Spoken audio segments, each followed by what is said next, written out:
بسم اللہ الرحمن الرحیم۔ شہر یروشلم روح زمین پر واحد ایک ایسا شہر ہے جسے دنیا کے تینوں مذاہب یہودیت، عیسائیت اور مسلمان عزت کی نگاہ سے دیکھتے ہیں۔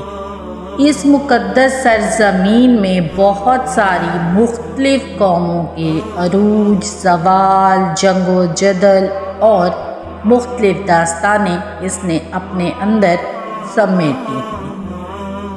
اس شہر نے قدرت اور انسانوں کے ہاتھوں کافی بار تکلیفیں برداشت کی اور یہ شہر مکمل طور پر نیست و نابود ہو کر دوبارہ سے آباد ہوا ہے۔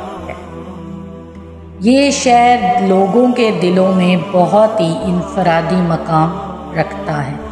اگر اس کو جغرافی لحاظ سے دیکھا جائے تو یہ شہر بہت ہی عجیب مانا جاتا ہے۔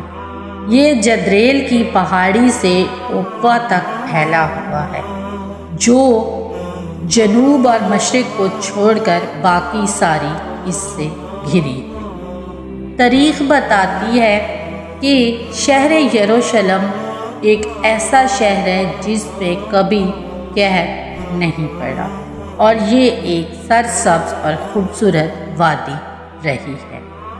چونا، پتھر، سنگ مرمر کی وجہ سے یہ ایک خوبصورت وادی کی شکل اختیار کرتا ہے۔ شہر یروشلم کے بہت سارے مختلف نام ہیں جو مختلف قوموں نے اسے دیے ہیں۔ اس کا سب سے پرانا نام جوبس ہے۔ یہودیوں کے مطابق حضرت ابراہیم نے اس شہر کو جرب کہا تھا، جبکہ شالیم نامی بادشاہ نے 2000 قبل مسیح میں شلم کا اس میں اضافہ کیا۔ دو لفظ یرو اور شلم سے مل کر اس کو یروشلم کہا جاتا ہے۔ اس کے علاوہ عربوں نے اسے دی گولڈن سٹی یعنی سنہرا شہر بھی کہا ہے۔ وہ اس کو دی گولڈن سٹی اس لیے کہتے تھے کیونکہ جب سورج کی کرنیں اس پر پڑتی ہیں تو سنہرے پتھروں سے بنی عمارتیں جگمگا اٹھتی ہیں۔ یہاں پر رومیوں کی حکومت آئی تو انہوں نے اس کو ایلیا نام دیا۔ اس طرح مسلمان حکمرانوں نے اس کو القدس کا نام دیا، جبکہ یہودی اور انصار نے اس کو یروشلم کے نام سے ہی تسلیم کیا۔ اس لیے آج بھی اس کو یروشلم کے نام سے پکارا جاتا ہے۔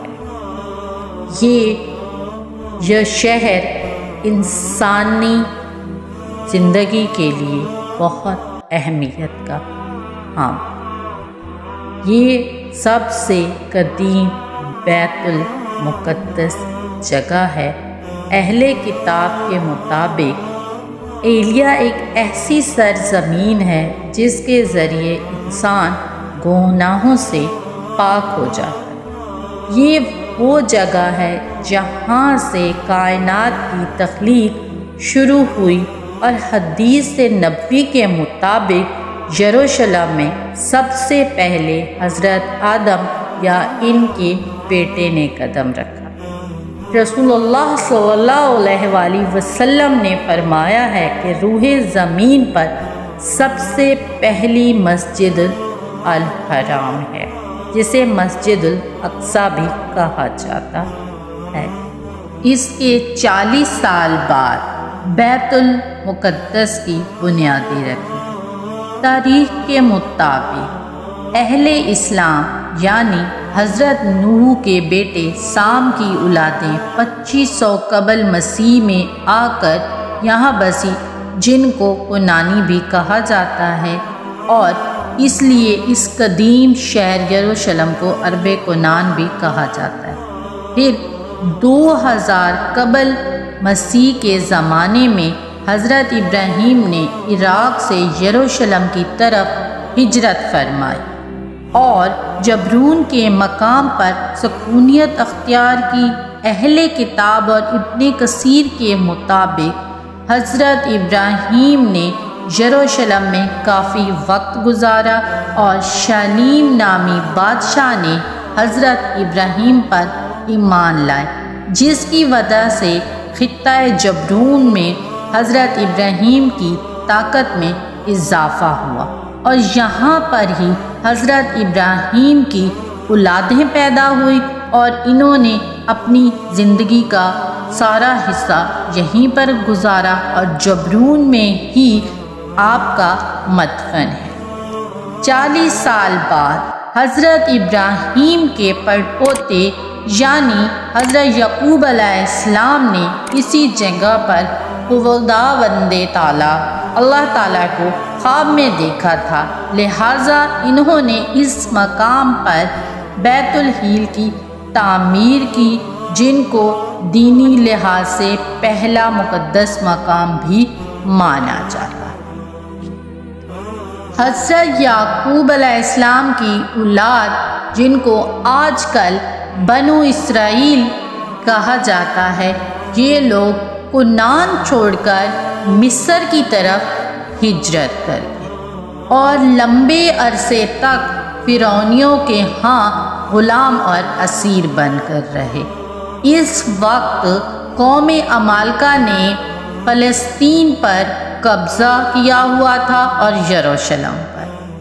جب حضرت موسیٰ نے بنو اسرائیل کو مصر سے نکالا اور جو اللہ تعالیٰ نے ان کے ساتھ مقدس سرزمین کا وعدہ دینے کا کیا تھا، وہاں پہنچے جو بنی اسرائیل کو عطا ہونے والی تھی۔ اس وقت اسرائیلیوں کی تعداد 7 لاکھ سے بھی زیادہ تھی۔ حضرت موسیٰ کی زندگی میں تو بنو اسرائیل کبھی بھی فلسطین میں داخل نہ ہو سکے۔ آپ کے بعد آپ کے جانشین یوشع بن نون کی رہنمائی میں بنو اسرائیل نے قوم عمالقہ سے جنگ کی اور ان کو فتح نصیب ہوئی۔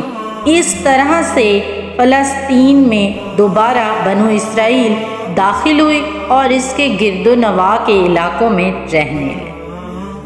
حضرت داؤد علیہ السلام کے بادشاہ بننے تک فلسطین کا دارالحکومت جبرون ہی تھا، کیونکہ فلسطین کے مرکزی شہر یروشلم پر اب بھی عمالقہ کا قبضہ تھا۔ حضرت داؤد علیہ السلام نے 2 لاکھ کے عظیم لشکر کے ساتھ یروشلم پر حملہ کیا اور قوم عمالقہ کو مکمل طور پر نیست و نابود کر کے شکست دی۔ اس طریقے سے حضرت داؤد کی یروشلم پر حکومت کا آغاز ہوا اور یروشلم کی عظیم و شان تاریخ شروع ہوئی۔ حضرت داؤد کی حکومت میں یروشلم کے ساتھ گرد و نواح کے تمام شہروں نے اس کے ساتھ امن کا معاہدہ کر لیا۔ حضرت داؤد نے یروشلم کے چاروں اطراف اونچی اونچی دیواریں بنائی، بڑے بڑے چشمے کھودائے گئے اور خوبصورت وادیوں میں باغات لگائے گئے، اور یروشلم میں ایک ہیکل تعمیر کروایا گیا عبادت گاہ کے طور پر، جس میں تابوت سکینہ رکھا گیا۔ یہ وہ پاک ترین جگہ تھی جہاں یہودیوں کے لیے سب سے مقدس عبادت گاہ مانی جاتی۔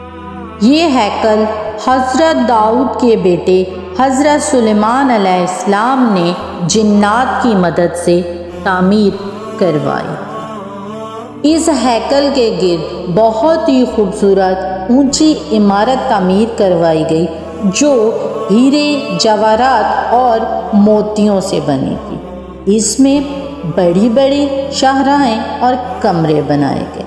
ہیکل سلیمانی کو مکمل طور پر تیار ہونے میں 13 سال کا عرصہ لگا۔ اب جا کر یروشلم بنو اسرائیل کے لیے دارالسلطنت قائم۔ اس شہر کی شان و شوکت میں مزید اضافہ ہوتا گیا۔ شہر میں سینکڑوں نہریں کھدوائی گئی، سڑکوں کو پکا کروایا گیا۔